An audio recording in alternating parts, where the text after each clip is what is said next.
All right. Well, good morning, everyone, and thank you so much for joining us. We do apologize for the technical issues we've had this morning. Of course, that's happened to all of us from time to time. So thank you for staying with us. Just a reminder that you are in listen only mode today, and we really want to thank JER HR Group for presenting today's webinar. It's HR Horizon, What Employers Need to Know.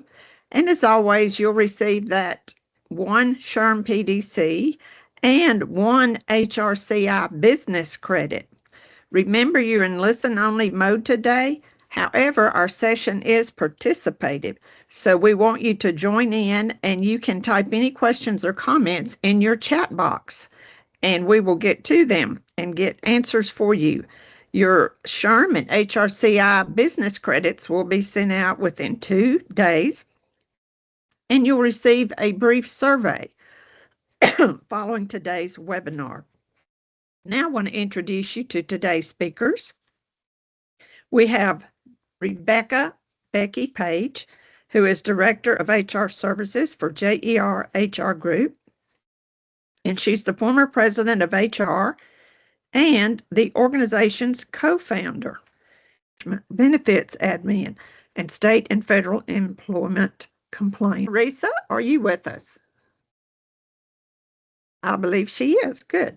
She's a senior HR consultant with JER HR Group, and she is also an experienced HR consultant specializing in recruitment, benefits administration, on-site HR audits, performance management, training and development. Wow. And frequently helps clients streamline their HR processes.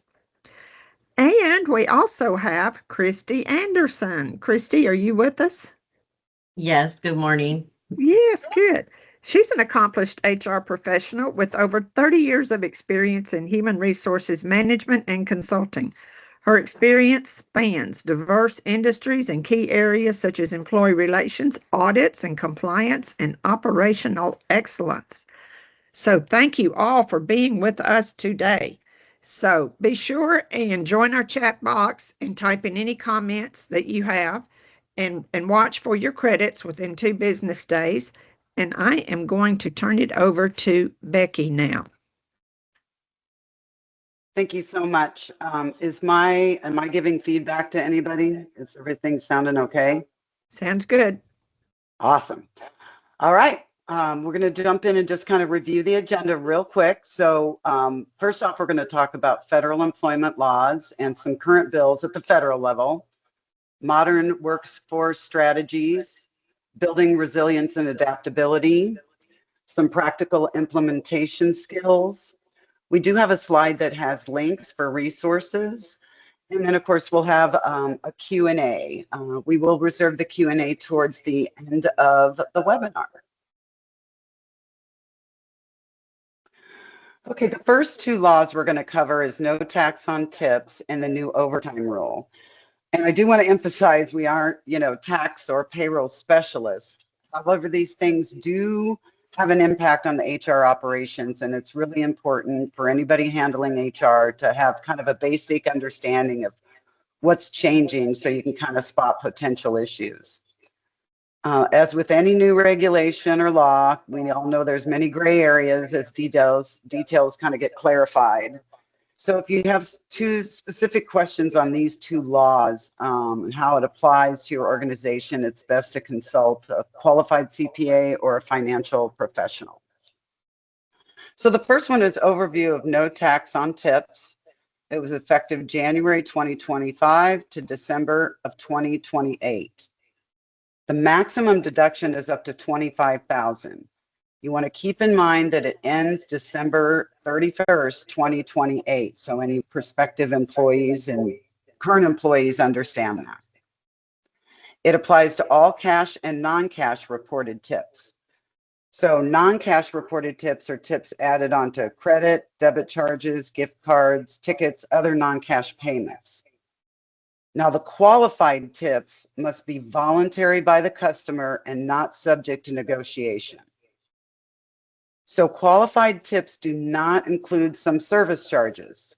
For instance, in the case where a restaurant that imposes an automatic 18% service charge for large parties and distributes that amount to waiters, bussers, kitchen staff, if the charge is added with no option for the customer to disregard or modify it, the amounts distributed to the workers from it are not qualified tips. Eligible occupation. So the proposed legislation currently has listed 68 positions, I should say as of October 22nd. And the public had until October 23rd, last Thursday, to make comments.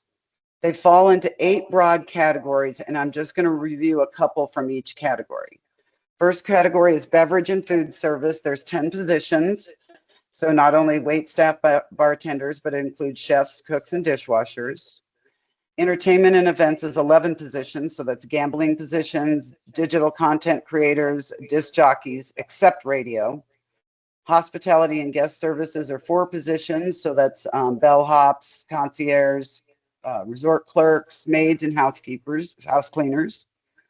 Home services are 9 positions. So that's your electrician, your plumber, your locksmith, roadside assistants.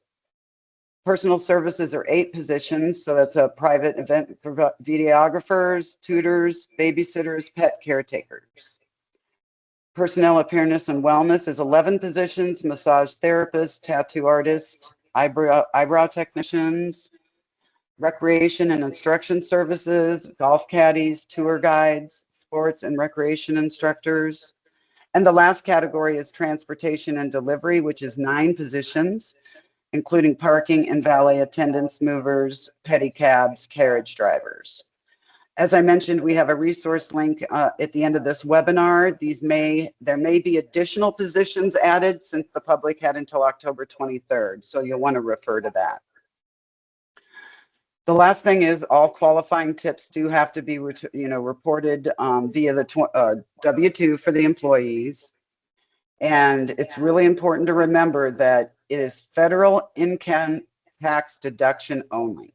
So tips all remain subject to Social Security, Medicare, state, and local taxes. So the considerations for the employer is verify obviously that your payroll provider is accurately implementing the new law. Provide training for HR and payroll staff. You want them to be able to respond confidently to any questions, and ensure your tip recording procedures are accurate. And just kind of an FYI, if tips total more than $20 per month, tips do need to be reported. The next is overtime income tax reduction. Has the same time frame as the prior no tax on tips, January 2025 to December 2028. Eligible employees can deduct up to $12,500 of overtime income, $25,000 for joint filers from federal taxable income. It does not apply to exempt employees. Once again, does not apply to Social Security, Medicare, state, and local taxes. Now, the deduction applies only to the premium portion of the overtime, which is the extra half time. So let's do an example of an employee who earns $20 an hour, works 5 hours of overtime in a week. Their overtime pay is calculated at 1.5 times $20, so their overtime hours, $30. The premium portion is the extra $10 per hour above their $20 rate. So for 5 overtime hours, it's 5 times 10, which is 50, and that could be potentially reduce their federal taxable income. Deductions do phase out for single filers with income over 150 and joint filers over 300. And eventually it gets to a point where there is no deduction.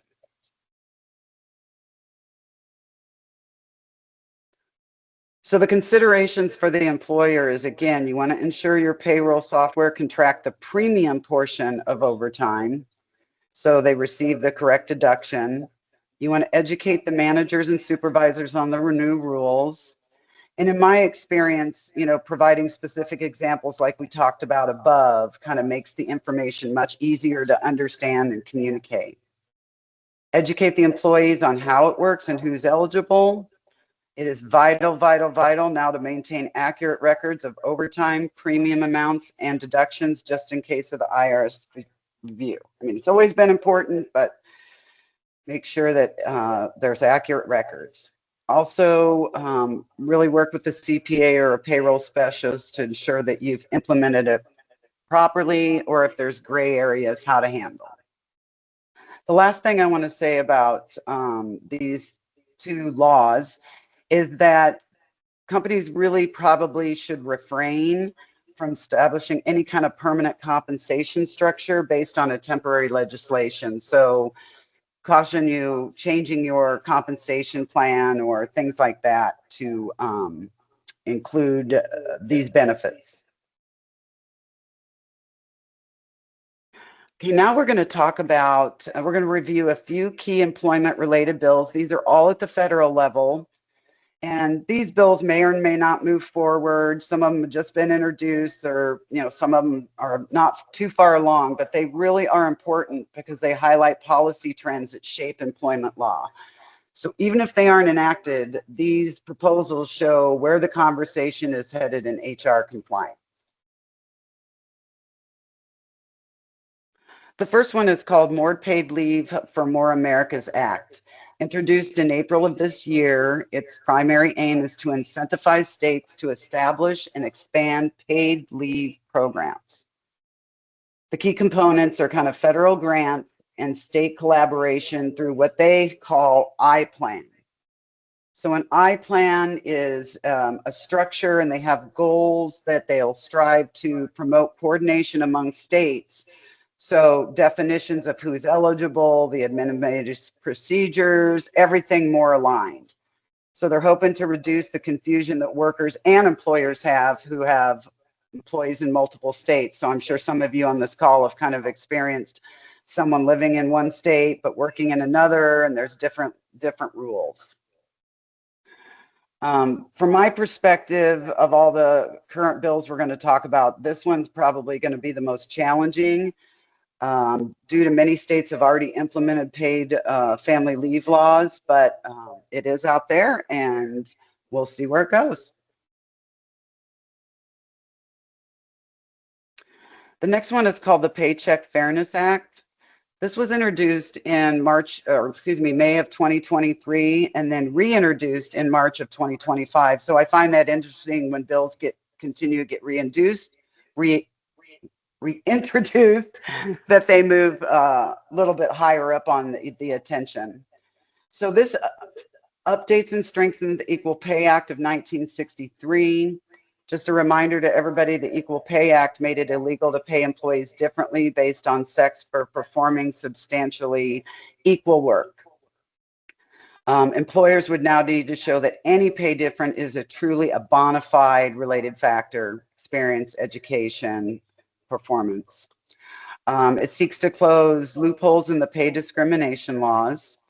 And one of the loopholes that they consider a loophole is it would limit the use of salary history when making pay offers to prevent past inequities from employees to new jobs. So I know there are some states that don't allow on applications to put their prior wage that they made at a prior job. So also, it enhances remedies and transparency to ensure pay equity. This one's really important to note that in this bill, it allows employees to recover damages available under other civil rights laws, which would allow them punitive damages, just not back pay. Also in the bill, I shouldn't have called it a law, bill, is directing the EEOC to collect pay data from employers to better identify and address patterns of discrimination. And so this eventually shifts the burden of proof to employers to justify their pay disparities.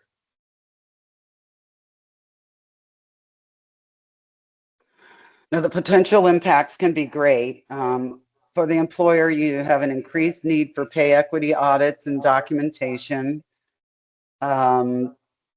You really want to consider at this point developing a compensation plan so you have something solid.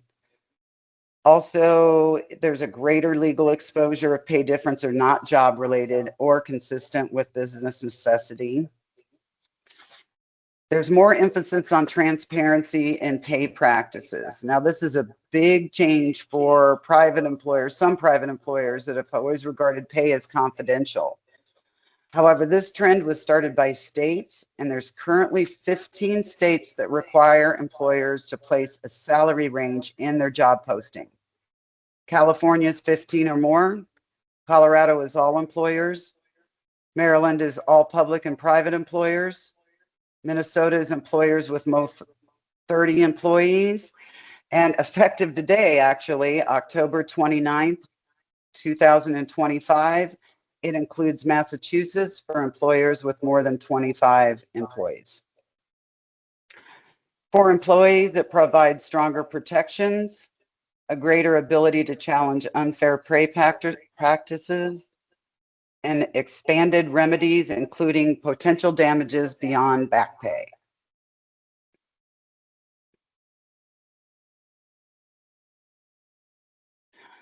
The next one we're going to talk about is the Employee Classification Clarification Act. And actually, the full title is to amend the Fair Labor Standards Act of 1938 and the Labor Relations Act to clarify the standard for determining whether an individual is an employee. So it was introduced in February of this year, and the purpose is to provide a clearer legal standard to distinguish between employees versus contractors, especially for purposes, obviously, of minimum wage, overtime, things like that. In HR, I think this is one of the most challenging things because states have different standards for independent contractor than the federal does. In this bill, they talk about the independent contractor test, and they say an individual is an independent contractor only if the hiring entity doesn't have significant control, which we've all heard about that, over how the work is done, and they face risks and opportunities. They would include disallowed factors, which means certain criteria cannot be used to force someone to be classified as an employee. So a requirement to meet legal, regulatory mandate, obligations around health and safety standard, being required to carry insurance of any kind. So like, independent contractors, they need to carry particular, maybe E&O or general liability type insurance. And then contractual performance standards like deadlines. And we're going to kind of come back to the disallowed factors. It'll make a little more sense on the next slide. So also uniformity across the laws. They would have the same definition would apply under the Fair Labor Standards Act and the National Labor Relations Act.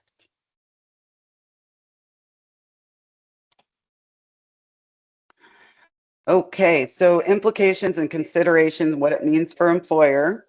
Hopefully this bill would provide us more clarity and predictability in classifying workers. Employers obviously may have to, revisit contracts, work arrangements, things like that. And the potential to reduce the use of oversight and regulatory compliance as evidence of an employer relationship.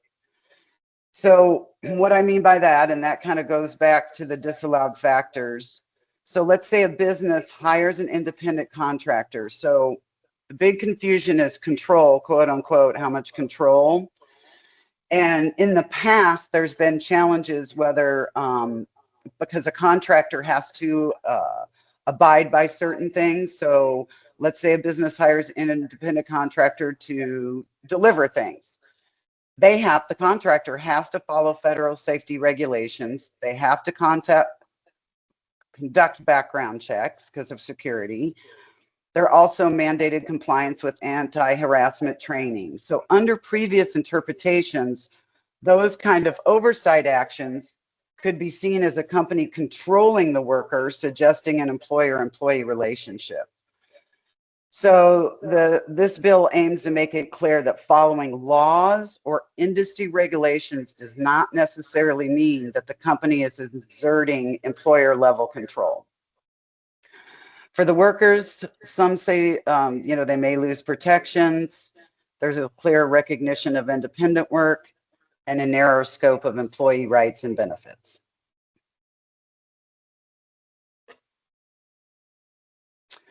And the last one we're going to talk about is the protected paid time off. This mandates employers paid annual leave to employees. Obviously, the HR departments would have to implement and manage these employees. The purpose is they are striving to establish a federal baseline for paid time off.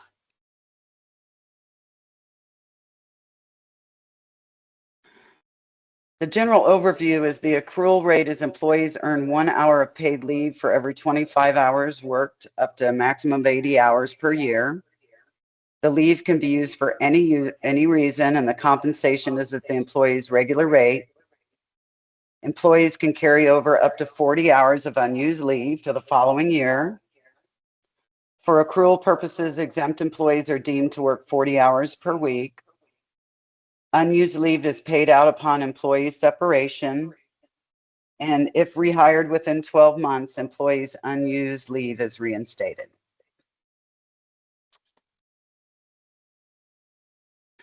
So obviously the HR implications is policy developments, payroll and benefit administration, compliance and reporting, and training and communication. And obviously the biggest challenge would be under policy development, because most people already have a PTO policy. So how would you integrate that into a federal mandated PTO policy? So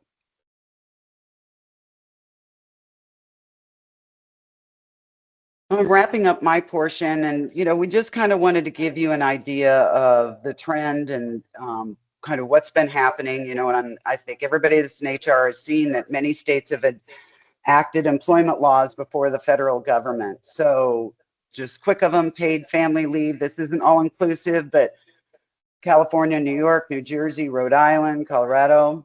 Paid sick, PTO mandates: Illinois, Maine, Nevada, Colorado. The pay transparency and pay equity, we kind of went through those. So, this is things that we need to pay attention to. And bills like the Paid Leave Act and the PTO Act really establish federal baselines, which would standardize benefits across all states. This legislation is obviously mirroring these state level employees, but also expands it nationwide, including small employers and sectors that really are not previously covered. Now we're going to do a quick poll, and since we don't have Zoom, we'll just have you put it in the chat. Of the proposed federal bills we discussed, which one do you believe will have the greatest impact on your organization if it became law? Keep putting it in there. It is looking like 1 and 2, which is totally understandable. And I want to let you know that we do have a monthly newsletter that focuses mainly on compliance. So make sure to sign up for that, because we do track these bills closely. I know we've covered a lot of detail, but remember, you will get the PowerPoint and the recording. Now I'll turn it over to Teresa to talk about modern workforce strategies.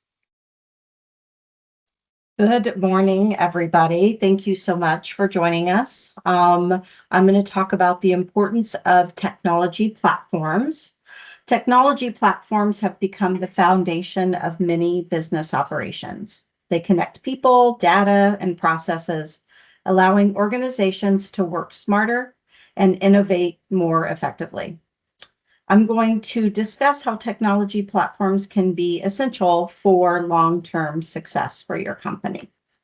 So let's start with efficiency and automation. So streamline processes. Platforms automate routine HR functions, such as processing those onboarding paperwork, benefits administration, time off requests, etc. It also minimizes manual entry mistakes, error reduction, especially in the sensitive areas. And HR teams spend less time on transactional work and more on strategic initiatives like culture building, and workforce planning. Compliance and risk management. Built-in features help track and enforce compliance with labor laws, wage and hour rules, and data privacy, such as HIPAA. Record keeping, digital document storage ensures accurate and easily retrievable employee files. Audit trails and provides those e-signatures. An HRIS with automated alerts can flag when an employee's certification is about to expire, which obviously would assist in preventing legal issues. Risk mitigation helps employers avoid fines, lawsuits, or even reputational damage. Data-driven decision-making, it centralizes that workforce data. Platforms consolidate employee information into one place. Analytics and insights, dashboards can reveal turnover trends. And strategic planning, leaders can forecast staffing needs, succession planning, and even compensation benchmarking. It also increases the employee experience and engagement. Self-service portals where employees access pay stubs, they can request PTO, enroll in benefits, and even update their personal information without necessarily having that HR intervention. Even most platforms provide mobile apps, making HR tools more accessible at any time, which obviously would improve satisfaction for your remote employees or even your frontline workers. And transparency, clear communication channels improve trust between employees and management. And also engagement tools can provide feedback survey, recognition programs, and even performance reviews, which help keep your employees involved. And then there's the recruitment and talent management side of it with applicant tracking systems, automate those job postings, resume screening, and schedule those interviews. Platforms maintain candidate pools for future openings. And also track employee progress, determine those skills gaps, and assist with professional development.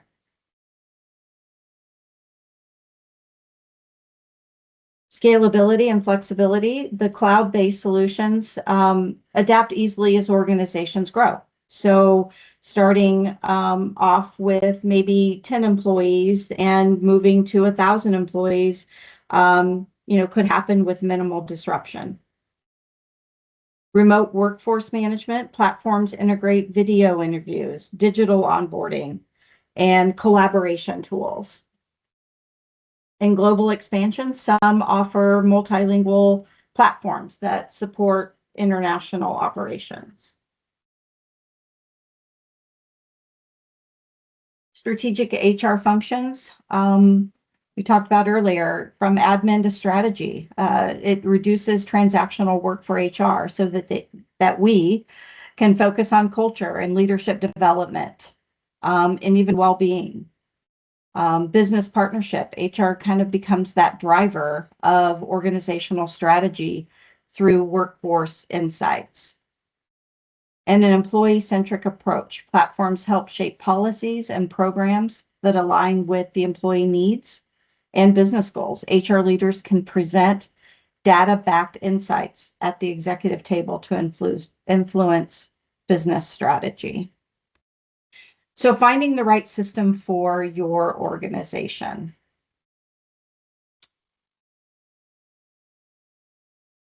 You'll want to establish clear objectives. Define the why. Why are you looking to incorporate a platform? Identify pain points, manual onboarding, maybe inaccurate time tracking, poor analytics. I've experienced all of those. So determine strategic priorities. Is it compliance? Is it scalability? Is it the ability to have employee self-service? And maybe even integration with your payroll. and benefits.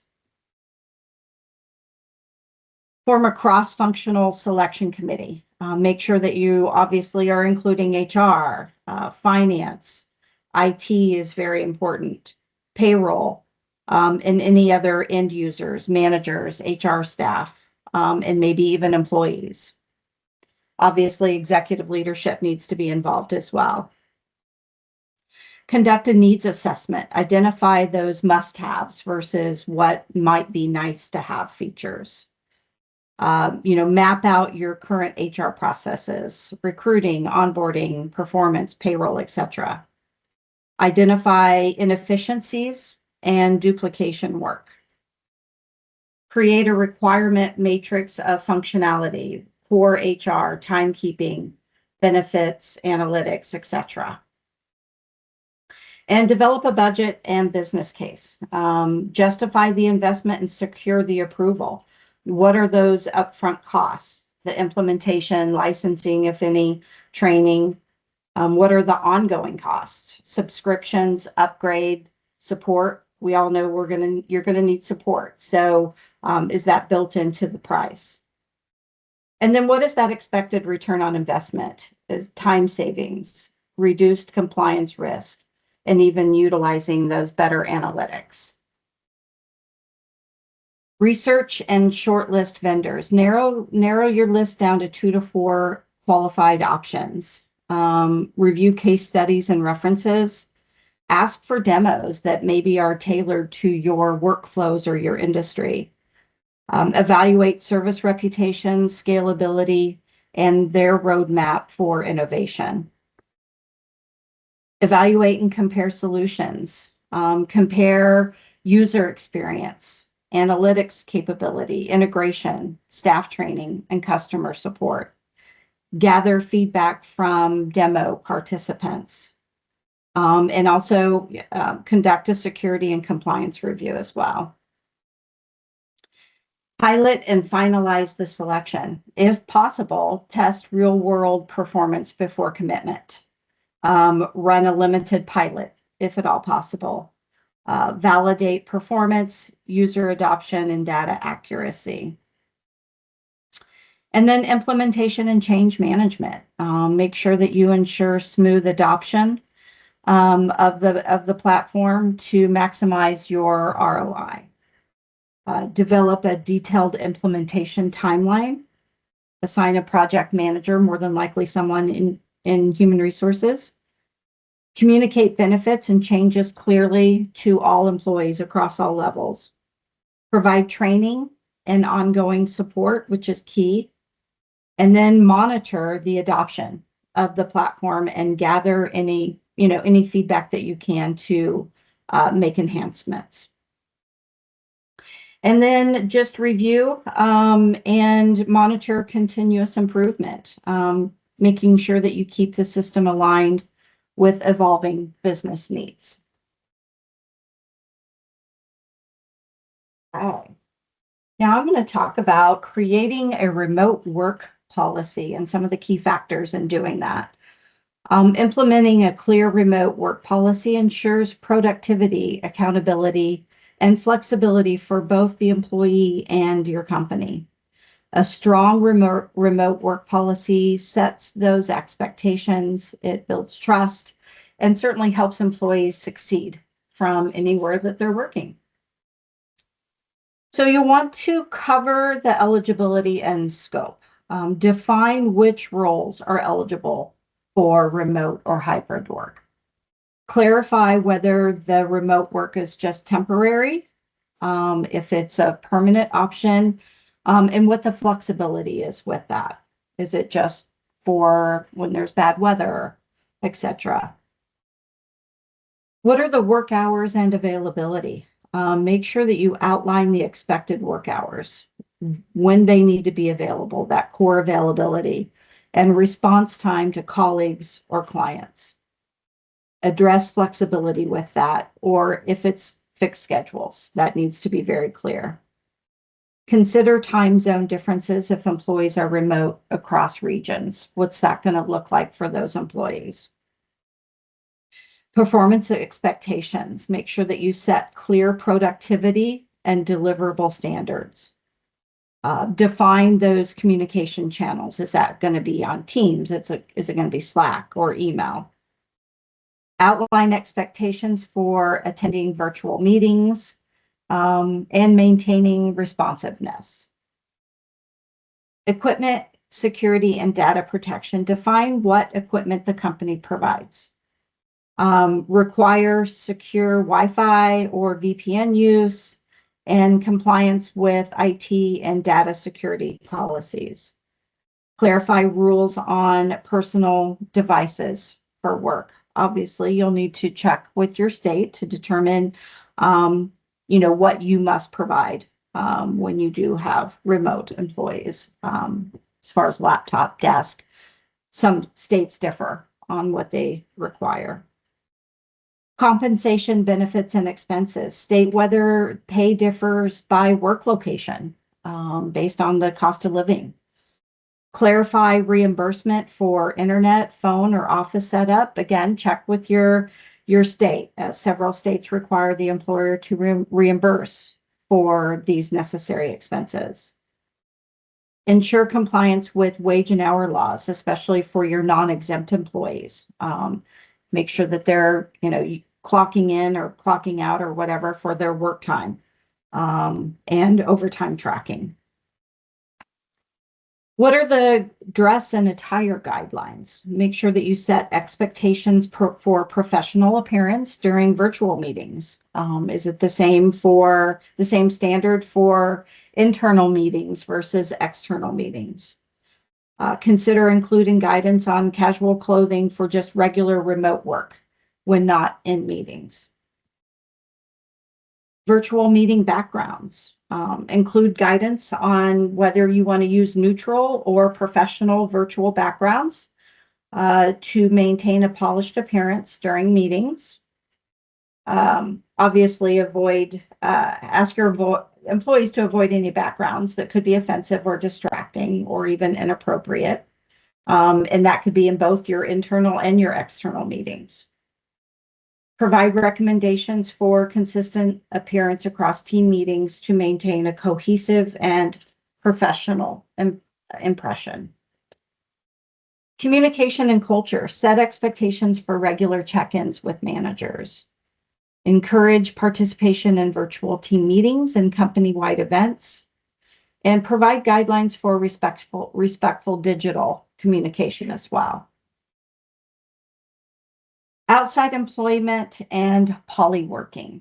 Include language requiring employees to dedicate their scheduled work hours to assigned duties and remain accessible during those hours. Communicate that outside employment or freelance work is not allowed if it conflicts with company duties, performance, or even interests, and that working another job during company hours or work hours or even using company resources is strictly prohibited. Also check with your state to ensure compliance with outside employment laws. Obviously, you can choose to be more flexible around this, but it is a trend out there that we're seeing that employees are maintaining, multiple jobs. So you'll just want to make sure that you're very clear with that expectation. Remote work location and out-of-state guidelines. Make sure that you're getting approval or your employees are getting approval and that it's required for any out-of-state work. Request that the employees obtain prior written approval before working remotely from a state other than their primary work location, so that you can remain compliant with the local laws of where they're working. Remote work from a different state may trigger additional obligations under that local employment, wage, tax, and insurance laws. You can deny or modify if remote work arrangements compliance cannot be ensured. Employee responsibility to notify. Again, make sure that the employees are responsible for notification of any change in their work remote work location. Company discretion include verbiage that the company may limit or restrict remote work from certain states or even for a certain amount of time. Depending on that particular state, they may look at 30 days that you're a resident. So you'll want to make sure that you understand the laws of the state where the remote work will be conducted. Legal and tax implications. Employees working remotely in another state may have personal tax obligations in that state. Include that the employees are responsible for understanding and complying with those applicable state and local tax laws. And then just lastly, acknowledge it. Make sure that the employees require your employees to sign and acknowledge your remote work policy. And also, reiterate in that any violation of the policy may result in disciplinary action. Okay, I think we do have a poll question here again. Just go ahead and add your answer in the chat. So what business outcomes has your organization observed or expects to see from offering remote work? Seeing a lot of 1s and 4s and 2s and all of them, all the above.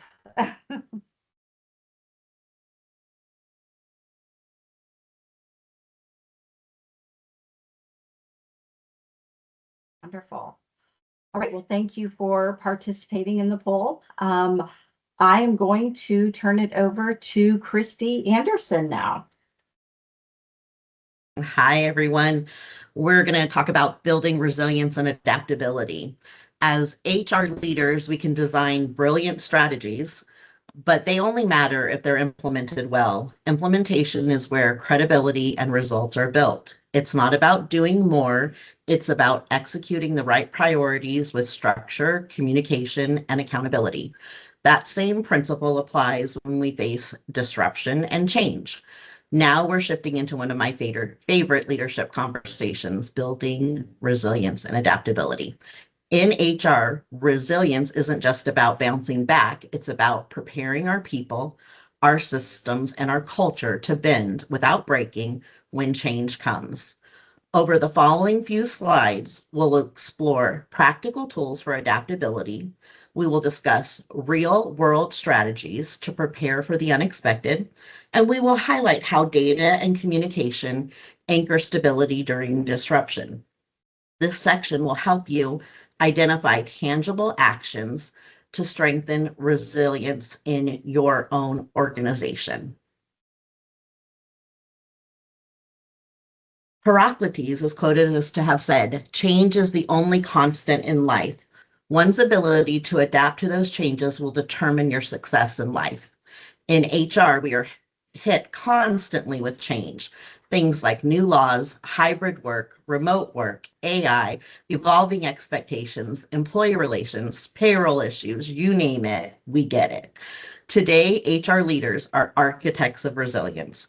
Our role isn't to control change, but to lead through it, helping the organization stay people-centered and compliant while remaining agile. Adaptability is a core leadership competency and is essential for success. That is the new HR reality.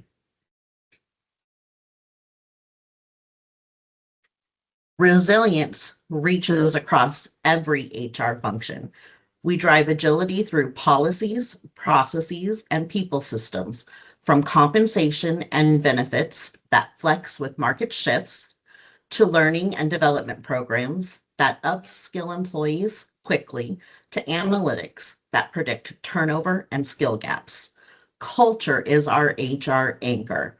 When employees trust leadership, when they understand expectations, and they feel aligned with values, they can adapt without losing engagement.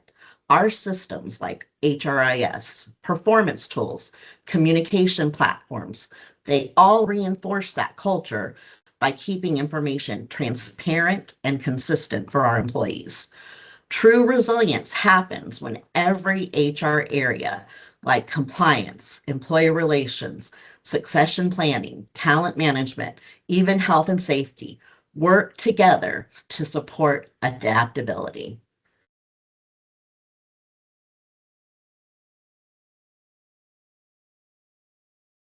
When we talk about scenario planning and flexibility, HR strategic value shines as we prepare for the what ifs. What if a department leader resigns? What if new legislation changes our exempt status?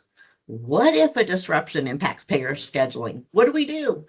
Resilient HR teams run scenario planning sessions with our leadership teams. We design policies that are flexible enough to allow us to pivot. We train our managers to apply those policies consistently, and we communicate those policies with confidence. We make sure our employees understand them.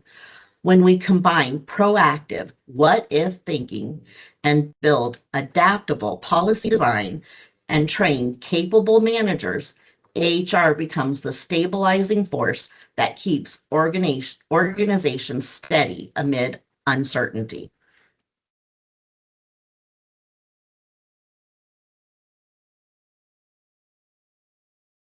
The HR playbook for adaptability. Our adaptability playbook rests on 4 pillars: anticipate, prepare, adapt, and communicate. Anticipation begins with awareness. HR leaders must scan the environment for signs of change, whether regulatory updates, workforce trends, or shifts in employee sentiment. This pillar emphasizes foresight and scenario planning as essential skills for modern HR. Preparation converts anticipation into action, building agile policies, training programs, and contingency plans ensures our teams can pivot when needed. Preparation also includes cross-training our employees, maintaining updated SOPs, and equipping our leaders to manage. Adaptation is our execution phase, where plans meet reality. It requires HR to embrace flexibility, to adjust our policies based on data and real-world things that happen, to empower our managers to make timely decisions. This phase is focused on speed, innovation, and resilience. How do we bounce back? Communication is the bridge that maintains trust during change. Transparent, consistent messaging helps employees understand the why behind our decisions, and they feel a part of the journey rather than subject to it or lost because there's no communication. Regular feedback loops, things like listening session, pulse surveys, open forums, employee roundtables, these all ensure communication flows both ways, which fosters a culture of inclusion and readiness.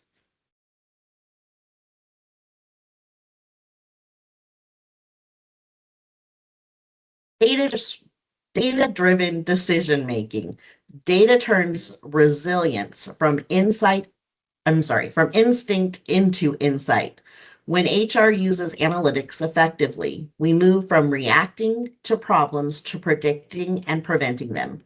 Predictive data helps us forecast turnover, burnout, and skill gaps, which helps HR give our leaders the foresight to act before issues escalate. By tracking engagement and mobility metrics, HR can visualize workforce trends in real time through dashboards that guide strategic decisions. Data becomes the foundation for smarter workforce planning, for leadership development, for organizational agility. As an example, if we analyze exit interview data, it will reveal patterns in manager effectiveness. These insights can allow HR to target things like leadership coaching, to strengthen our culture, and to align developmental patterns or programs with what employees truly need.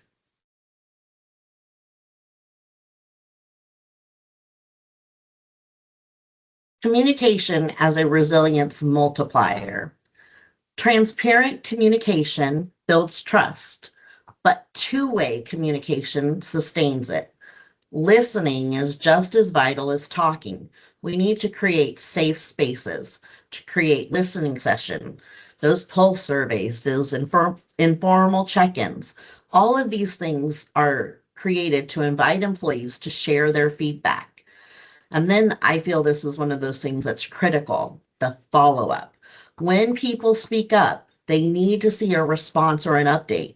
That visible follow through turns dialogue into credibility. So if you do surveys and you get this data, but you don't ever tell them what you do with the data, employees think, great, they ask for information, but they don't do anything with it. So if you make sure, okay, we're going to work on these 3 things, and then all throughout the year, you let them know what you did on those 3 things. Employees may not like it, but they at least know you responded to what they did, give you feedback on. So you want to make sure you establish steady rhythms for communication. You implement things like team huddles, weekly updates, quarterly reflections, and always close those loops. Your consistency of communication and reliability of follow-up build long-term trust and organizational competence.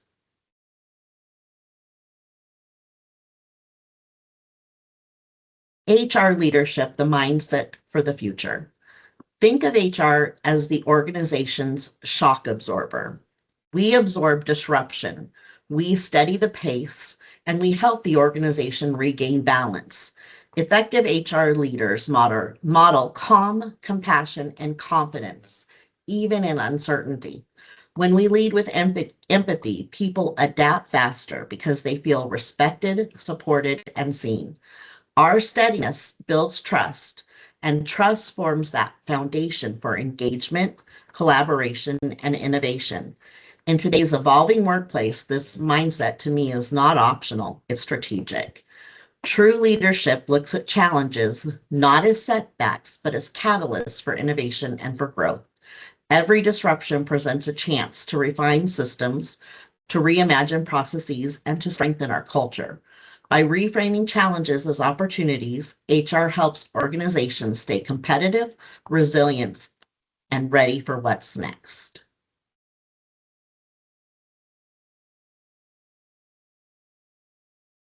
The key takeaways for this section. I want to wrap up with connecting these ideas back to what truly drives effective HR leadership. First, resilience and adaptability. They are not just nice to have traits anymore. They are strategic imperatives. How we respond under pressure defines our credibility as leaders and shapes the culture our teams mirror. Next, scenario planning and flexible policies are how we build readiness.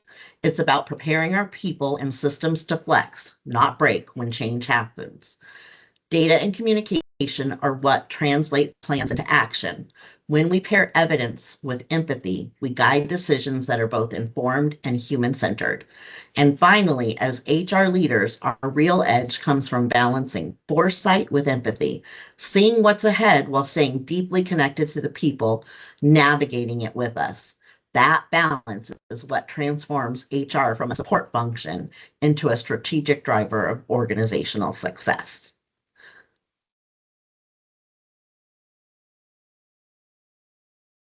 And we have a poll question. When the next major disruption occurs, be it economic, legal, or operational, how confident are you in HR's ability to lead through it? Looks like we're getting a lot of 2s, a couple 1s and 3s in there. And I think, for most of us, that's somewhat confident. We know we've got some tools in our tool belt that we can navigate things. I think that's a pretty normal response. You're never sure when something's going to come up and how you're going to deal with it until it happens, right?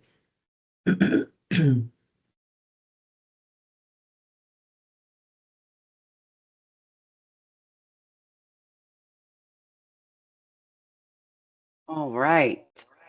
If you want to go ahead and show the, there you go. All right. So for this section, just the closing reflection, the true measure of an organization's strength isn't in in how it avoids change. It's in how well it adapts when change arrives. As leaders, our challenge is to turn uncertainty into opportunity. I encourage each of you to identify one actionable step you can take in the next 90 days to strengthen your team's resiliency plan. Even small intentional actions compound over time, and that's how resilient cultures are built, one mindful decision at a time. We're going to switch gears and go a little bit into practical implementation skills in HR and why implementation matters. When we talk about implementation in HR, this is what it really looks like in action. The intersection of strategy, leadership, and execution. At the top, strategy fails without execution.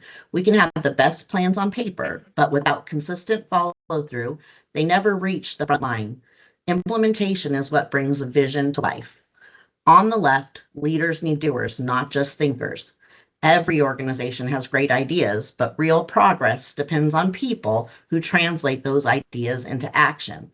HR helps drive that accountability and momentum.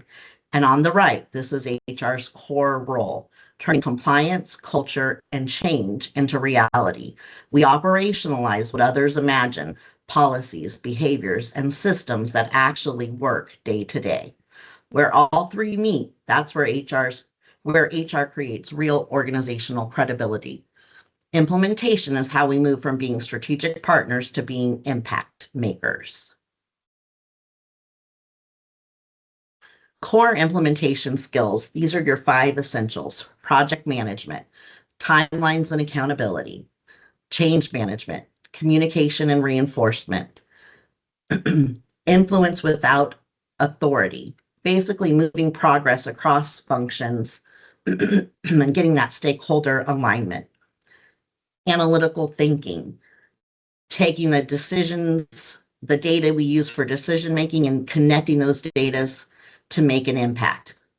Execution discipline, consistent follow through, and delivering even as priorities shift.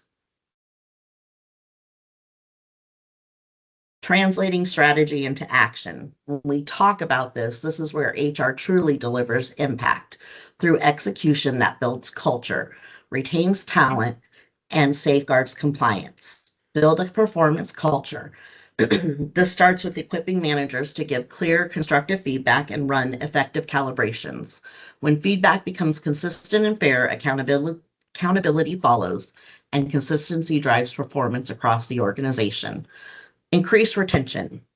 Move from assumption to insight by conducting stay interviews, reviewing pay bands to stay competitive.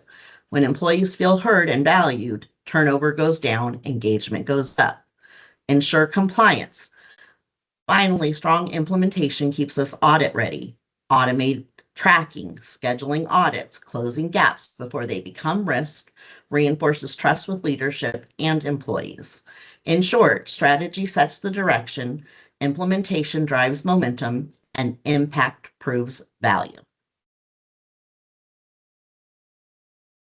Tools for effective implementation. There are some tools that make a difference, and I highlighted 5. RACI charts, which will help clarify roles. SMART goals will help align objectives. Communication plans will help guide change.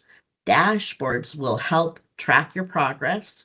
And pilot programs let you test and refine items before scaling. Implementing even one tool consistently can dramatically improve delivery.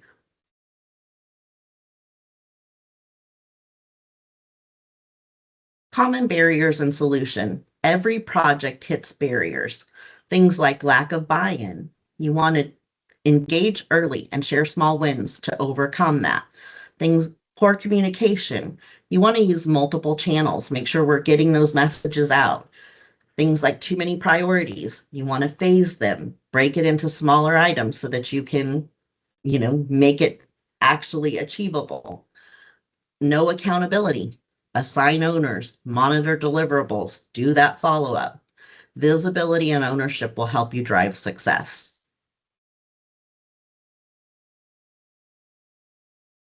Practical example, A quick real-world example of how implementation drives measurable results. We partnered with a client to redesign their performance management process. The challenge was clear. It was paper-based and inconsistent, with only about 60% of reviews completed on time. We mapped the process from start to finish and focused on practical implementation steps. Select a digital platform that fit their existing HR systems.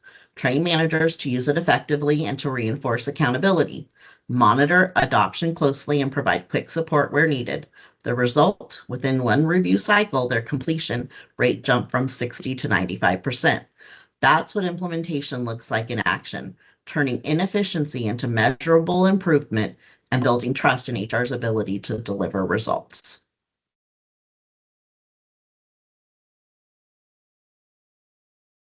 What's your role as the HR leader? We set the tone. We model accountability. We need to be transparent. We need to be consistent.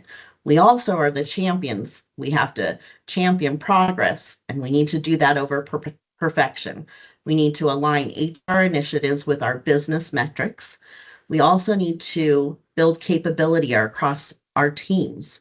When execution matches strategy, credibility follows.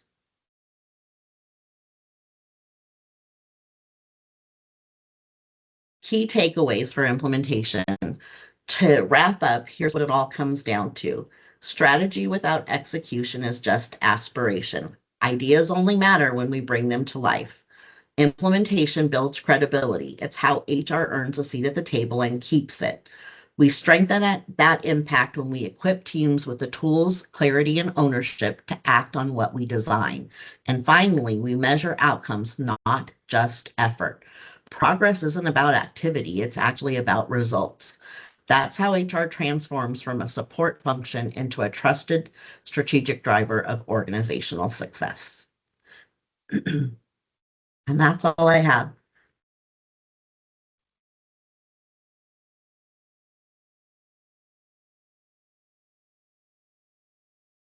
Thank you for sharing the resources with everyone. That's great. Thank you for an excellent presentation today, each one of you. Does anyone have any questions for Becky, Teresa, or Christy?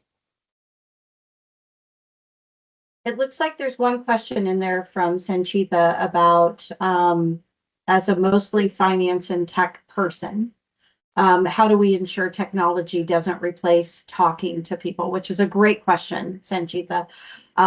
Just something that I do when working with clients and relying on technology, especially in the onboarding process. I do reach out to the new employee and kind of give them a heads up of what's to come, so that I can take advantage of that time and actually talk with them. And if I don't have the opportunity to do it before, because the specific company that I work for uses E-Verify, I can meet with the individuals virtually to verify their I-9 documents. And so I'll take the time then to really engage and talk about what's next in the process and what to expect their first week or so of work. Great. I noticed a question about how employers should handle ICE raids. Any comments on that from the team? I think that needs to be responded to via email. That's a good idea. There's a lot. Yeah, there's a lot to Yeah, that. I think we would need more details. That's my thought. More details to be able to help them navigate. Yeah. We could do a whole Correct. webinar on that. I bet. Any other questions?